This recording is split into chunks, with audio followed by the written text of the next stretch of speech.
बिस्मिल्लाहिर्रहमानिर्रहीम। दोस्तों, मैं ज़ाहिद जाफ़री और आप देख रहे हैं बी ऑनेस्ट, एक ऐसा चैनल जहां हम बात करते हैं सच्चाई की, हकीकत की और उन पहलुओं की जो अक्सर नज़रअंदाज हो जाते हैं। आज का मौजू थोड़ा नाजुक भी है, दिलचस्प भी और काबिल गौर भी। भारतीय नजूमी कहते हैं कि ईरान सफ़ाई हस्ती से मिटने वाला है और पाकिस्तानी नजूमी कहते हैं कि इसराइल का नामो निशान नहीं रहेगा। तो सवाल यह है कि किस पर यकीन करें? क्या वाकई सितारे पहले ही सब कुछ बता देते हैं? तो आइए ज़रा जानने की कोशिश करते हैं। दोस्तों, एस्ट्रोलॉजी या इल्म नजूम एक कदीम इल्म है जिसमें सितारों की पोजीशंस, सैयारों की चालें और इंसानी तारीख को मिलाकर मुस्तकबिल की पेशन गोइयाँ की जाती हैं। ये इल्म सदियों से भारत, चीन, ईरान और अरब दुनिया में मौजूद रहा है, लेकिन आज के दौर में ये एक बहस तलब मौजू बन चुका है। हाल ही में भारत के कुछ नजूमियों जैसे संजय रथ और स्वामी आनंद ने कहा है कि 2025 से 26 के दरमियान ईरान एक बड़े और सियासी फौजी बहरान से गुजरेगा। इनके मुताबिक सैयारा शनि यानी सैटर्न और राहु की पोजीशन ईरान के खिलाफ है। कुछ लोग तो ये भी कहते हैं कि ईरान का इनकलाबी निज़ाम ख़त्म हो सकता है और मशरिक़ वस्ता में इसकी ताकत कमज़ोर हो जाएगी। अब आइए पाकिस्तानी नजूमियों की तरफ, जैसे अली ज़ंजानी, समिया खान, अजमल रज़ा। इनका कहना है कि 2025 इसराइल के लिए ख़तरनाक तरीन साल होगा। इनके मुताबिक मुरीख और प्लूटो की पोजीशन इसराइल की सियासत, फौज और सलामती पर बराह रास्त असर डालेगी। कुछ का तो ये भी कहना है कि इसराइल का नक्शा ही बदल जाएगा और ये दुनिया की सुपर पावर से कट जाएगा। दोस्तों, अब यहाँ पर यह सवाल पैदा होता है कि ये सिर्फ सैयारों या सितारों की बातें हैं या हर मुल्क अपने नजरिए और जज्बात के मुताबिक दूसरे की तबाही की पेशनगोई कर रहा है। याद रखें दोस्तों, इल्म नजूम एक अंदाज़ा होता है, कतई इल्म नहीं। असल इल्म सिर्फ अल्लाह के पास है। इंसान की नीयत, दुआ और अमाल भी तकदीर को बदल सकते हैं।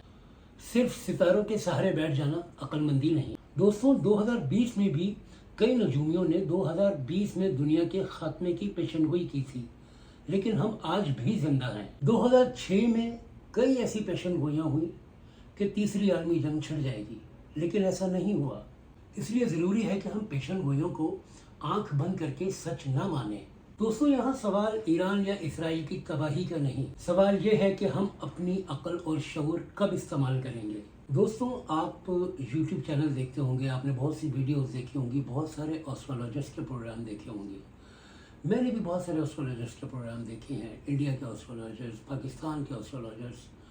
मैंने एक चीज़ जो बहुत ज़्यादा नोट की वो सिर्फ ये है कि हमारे यहाँ लोग शायद सनसनी को ज़्यादा सुनना चाहते हैं। कोई ऐसी बात जिसमें कोई तबाही की बात हो, कोई सनसनी हो।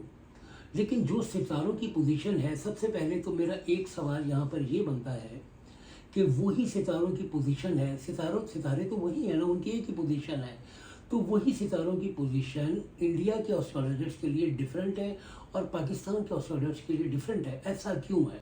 सीधा सा मकसद समझ आता है। मकसद ये है इनका कि ईरान जो है वो इसराइल की सपोर्ट में है, तो वो इसराइल के लिए प्रेडिक्शंस कर रहा है। पाकिस्तान ईरान की सपोर्ट में है, तो वो ईरान के लिए प्रेडिक्शंस कर रहा है। इसके अलावा भी बहुत सारे एस्ट्रोलॉजर्स आप YouTube देख लें, भरा पड़ा है, और आप उनके थंबनेल देखें कि जिन्होंने ऐसी ऐसी बातें की हैं कि अकल हैरान हो जाती है कि बंकर्स बना लें, राशन जमा कर लें, 11 महीने का राशन जमा कर लें, ये कर लें, वो कर लें, तबाही आने वाली है। और इस तरह की वीडियोस तकरीबन पिछले कोई 2 या 3 सालों से चल रही हैं और उनके थंबनेल्स भी यही हैं कि बंदा देखकर एक बार परेशान हो जाता है। इसका मतलब इन एस्ट्रोलॉजर्स के हिसाब से हमें सारे काम धंधे छोड़कर घर बैठ जाना चाहिए। घर में हमें सुरंग बना लेनी चाहिए, हमें कोई तहखाना बनाना चाहिए और राशन इकट्ठा करके अपने बीवी बच्चों के हमरा हमें वहाँ बैठ जाना चाहिए, क्योंकि एस्ट्रोलॉजर ने कह दिया कि जी ये कर लें। अब ये सिचुएशन जो 2 साल से पहले से ये लोग पेशेंगोइयाँ कर रहे हैं, अब जाके बनी है, और वो भी पाकिस्तान या इंडिया में नहीं बनी। ये पोजीशन बनी है ईरान में और इसराइल में। इसराइल में लोग बंकर्स में बैठे हुए हैं या ईरान में लोग बंकर्स में बैठे हुए हैं। اس کا تعلق پاکستان یا انڈیا کی عوام کے ساتھ نہیں ہے.